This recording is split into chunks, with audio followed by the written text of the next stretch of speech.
بسم اللہ الرحمن الرحیم۔ پیارے دوستو، رمضان کے مبارک مہینے میں اللہ والے کی دونوں بہو پر ایک ایسا دردناک عذاب کیوں آیا؟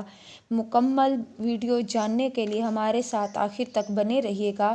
آخر ان دونوں نے رمضان کے روزے میں اللہ والے کے ساتھ ایسا کیا کیا جو ان دونوں پر رمضان میں عبرتناک عذاب آیا؟ یہ واقعہ خاص طور پر عورتوں کو سننا چاہیے۔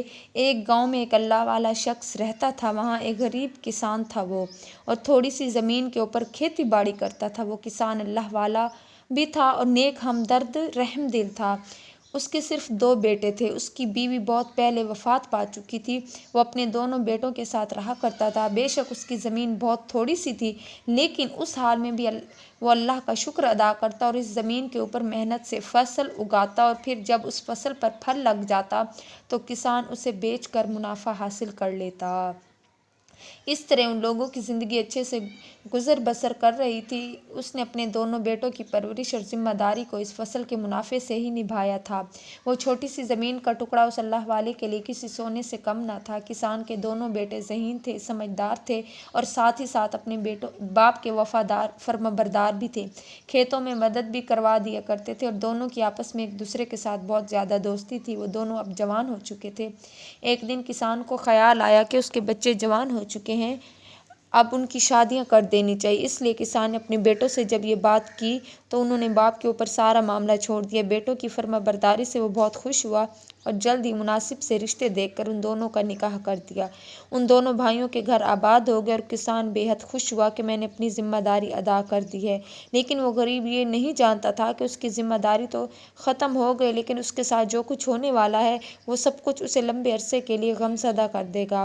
تو دوستو، اپنے بیٹوں کا گھر آباد اس نے کر دیا اور دونوں کی شادیاں کر دی۔ دونوں کی بیویاں ایک دوسرے کے ساتھ اچھا سلوک کرتی اور دوستانہ رویہ رکھتی، لیکن کسان کو وہ بالکل پسند نہیں کرتی تھی، کیونکہ کسان ہر جمعرات کے دن اپنے گھر کے باہر نیاز پکواتا اور سارے گاؤں کے لوگوں کو کھلے عام دعوت ہوتی۔ ہر کوئی کسان کے پاس آ کر کھانا کھاتا۔ یوں کسان کے ہاتھوں میں بھی برکت تھی۔ اس کے چہرے پر داڑھی ہونے کے ساتھ ساتھ ایک بہو اس کا مذاق اڑاتی۔ وہ کہتی، ابا جان، آپ کس کے لیے یہ نظر نیاز کرتے ہیں؟ کبھی احساس کیا ہے کہ ہمارے شوہر کتنے مشکلوں سے کھیتی باڑی کر کے یہ پیسہ کماتے ہیں، لیکن آپ اسے کتنی آسانی سے اجاڑ دیتے ہیں، لیکن آپ کو ذرا بھی ان کی محنت کی قدر نہیں۔ ان کی یہ باتیں سن کر کسان غمزدہ ہو گیا، لیکن پھر بھی کہنے لگا، نہیں، یہ سب کر کے تو مجھے دل میں خوشی ملتی ہے۔ اللہ کی مخلوق جب خوش ہوتی ہے تو اللہ خوش ہوتا ہے۔ تم تو میرے ساتھ شامل ہو جو اپنے ہاتھوں سے غریبوں کو کھانا کھلاؤ، تو اندازہ ہوگا کہ ہمارے دل کو کتنا سکون ملتا ہے۔ لیکن کسان کی بہویں اپنے کاموں سے، اپنی حرکتوں سے باز نہ آتی تھی۔ ایک دن کھانا پکا کر باہر لوگوں میں بانٹ ہی رہا تھا جب دونوں آگے اور کہنے لگی، ابا جان، دیکھیں نا، آپ نے اتنا زیادہ کھانا بنایا ہے اور لوگوں کو کھلا رہے ہیں۔ یہ سب اچھے گھرانے سے تعلق رکھتے ہیں، پھر بھی آپ ان کا پیٹ بھرتے جا رہے ہیں۔ آپ کو خیال نہیں یہ بیٹے کتنی مشکل سے کماتے ہیں اور آپ اپنی خوشیوں میں لوگوں پر اڑا دیتے ہیں۔ وہ اللہ والا کسان کہنے لگا، بیٹی، تم نہیں جانتی ہو، انسان کی اصل خوشی اسی عمل میں ہے۔ مجھے یہ کام کر کے خوشی ملتی ہے۔ ویسے بھی یہ میرا برسوں کا معمول ہے، میں اس معمول سے ہٹ نہیں سکتا، اور میں تمہیں بھی کھانا نکال کر دیتا ہوں۔ تم لوگ بھی یہ کھانا کھا کر تو دیکھو کہ تم لوگوں نے کبھی ایسا لذیذ اور اچھا کھانا نہیں کھایا ہوگا۔ کسان نے یہ کہتے ہوئے ایک پلیٹ میں کھانا نکالنا چاہا، لیکن ان کی دونوں بہوؤں نے ایک دم اپنے قدم پیچھے کی طرف ہٹا لی اور کہنے لگی، ایسی باتیں کر رہے ہیں، ہم یہ خیرات کا کھانا کھائیں گی؟ آپ نے سوچ بھی کیسے لیا کہ یہ نیاز والا کھانا ہم کھائیں گی؟ اس طرح کی آفر آپ ہمیں مت دیا کریں، آپ انہیں دیں جو آپ کی طرف بھاگ بھاگ کر آتے ہیں۔ انہوں نے کسان کو منع کیا تو کسان سوچ میں پڑ گیا، لیکن انہوں نے یہی سوچا کہ وہ اپنے بیٹے کو یہ بات ایک مرتبہ ضرور سمجھائے گا۔ تو پھر وہ اپنے دونوں بیٹوں سے بات کی کہ تم دونوں کے لیے بہت سوچ سمجھ کر بات کی ہے کہ میں نے کھانا کھانے کے لیے کہا، لیکن تمہاری بیویوں نے اتنے نخرے کیے اور کہا کہ ہم یہ کھانا نہیں کھائیں گی۔ جب دونوں بھائیوں نے اپنے باپ کی یہ بات سنی تو اپنے باپ سے کہا کہ آپ پریشان مت ہوں، ہم اپنی بیویوں کو جا کر سمجھائیں گے۔ جب ان دونوں نے اپنی بیویوں سے بات کی، وہ تو ہتھے سے اکھڑ گئیں، کہنے لگی کہ تم کیا کہہ رہے ہو؟ ہم پڑھی لکھی ماڈرن دور کے، اور تمہارا باپ کیا کرتا ہے؟ کسان، کھیتی باڑی کرنے والا، اور وہ اکثر بغیر سوچے سمجھے پکا کے لوگوں کو کھلاتا جا رہا ہے۔ ہمارے مکان کے سامنے لوگوں کا رش لگا رہتا ہے، ہم سے یہ چیز برداشت نہیں ہوتی۔ تم محنت سے کماتے ہو تو اسے چاہیے کہ تمہارے